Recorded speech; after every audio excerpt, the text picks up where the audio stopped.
Hey everyone, and welcome to this comprehensive educational segment on financial fundamentals. Today we're going to be going over fundamental stock market terms such as market capitalization or market cap, price to earnings ratios, sometimes you see them referred to as PE ratios, dividends, initial public offerings, otherwise known as IPOs, and more. We'll be providing you with a comprehensive understanding of these essential financial terms. Let's begin with the price to sales ratio. Often abbreviated as a PS ratio, this metric provides valuable insights into how efficiently a company generates revenue. In essence, it answers the question, how much are investors willing to pay for each dollar of the company's sales? To calculate the PS ratio, simply divide the current stock price by the company's total revenue over a specific period, typically in the past 12 months. Unlike the price to earnings ratio, we'll explain what that is later, which focuses on profitability, the price to sales ratio concentrates on the company's top line, its revenue. A lower PS ratio generally suggests that investors are paying less for each dollar of the company's sales. This can be interpreted as a potentially attractive investment opportunity. Conversely, a higher PS ratio may indicate that the market values the company's revenue more highly, which could be a sign of optimism about future growth. For example, imagine two companies in the same industry. Company A has a PS ratio of, let's just say 0.5, while B company has a PS ratio of 2. This implies that investors are willing to pay 4 times more for each dollar of the company's beta sales, indicating a potential premium on the stock. So let's move on to our next term, book value. This metric serves as a crucial tool to evaluate a company's assets and liabilities. It helps determine whether a company's assets are worth more than its debts. The book value is calculated by subtracting a company's total liabilities from its total assets. In essence, it represents the estimated value that shareholders would receive if the company were to liquidate its assets and pay off its debts. A higher book value often indicates that the company's assets are worth more than its liabilities, suggesting a strong financial position.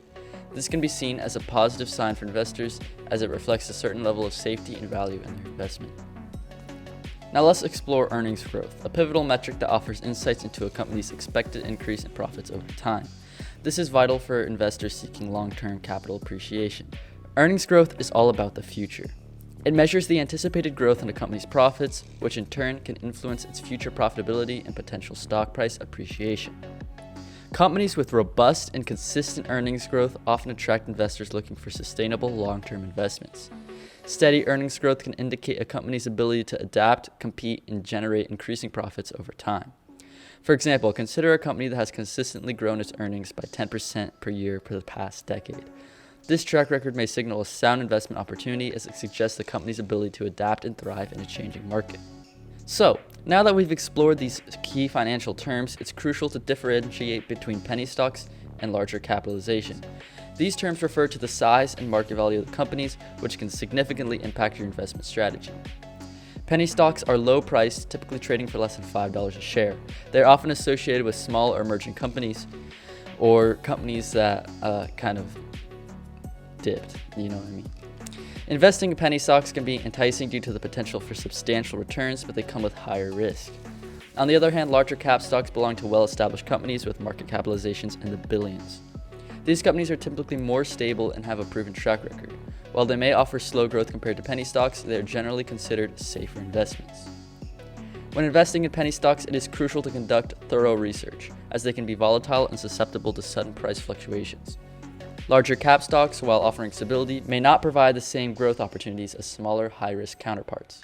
In addition to understanding the types of stocks, it is vital to grasp the concept of volume in trading. Volume represents the number of shares traded in a specific stock or the entire market within a given time frame. Consider two companies in the same industry, both with similar market capitalizations. If company X has a higher book value than company Y, it may be seen as having more solid assets and consequently being a potentially safer investment. So, next, let's explore the PEG ratio, which stands for price to earnings growth ratio. This metric is particularly useful when assessing a stock's valuation while factoring in its earnings growth potential. To calculate the PEG ratio, divide the price to earnings ratio by the expected annual earnings growth rate of the company. This ratio offers a more comprehensive view of the stock's valuation, considering both its current earnings and the growth prospects. A PEG ratio below 1 is often considered a sign that the stock may be undervalued. It suggests that the market isn't fully pricing the expected growth, making it potentially attractive to investors. Now let's delve into share dilution, a critical concept that can significantly impact existing shareholders when a company decides to issue additional shares. Share dilution occurs when a company increases its outstanding shares, typically through mechanisms like stock options, convertible bonds, or secondary offerings. This process can dilute ownership percentage of existing shareholders. Investors closely monitor share dilution because it can directly affect the value of their existing holdings. When more shares are introduced into the market, each existing share represents a smaller piece of the company. For instance, if you own 100 shares of a company and they decide to issue an additional 100 shares through a secondary offering, your ownership stake is effectively halved. This reduction in ownership can lead to a decline in the per share value of your investment. High volume indicates active trading, suggesting that many investors are buying and selling the stock. This liquidity can result in higher bid-ask spreads and more straightforward execution of trades. Conversely, low volume signifies limited trading activity, making it challenging to enter or exit positions without impacting the stock's price. Illiquid stocks may have wider bid-ask spreads and increased price volatility. Finally, let's explore the different types of trading strategies commonly used by investors. So the first is momentum trading. This strategy involves buying stocks that will have shown recent upward price momentum with the expectation that the trend will continue. Momentum traders focus on short to medium price term movements and often use technical analysis to identify entry and exit points. Swing trading is the second one we'll talk about. Swing traders aim to capture short to medium term price swings with the stock's price trend. They typically hold positions for a few days to a few weeks, profiting from both upward and downward price movements.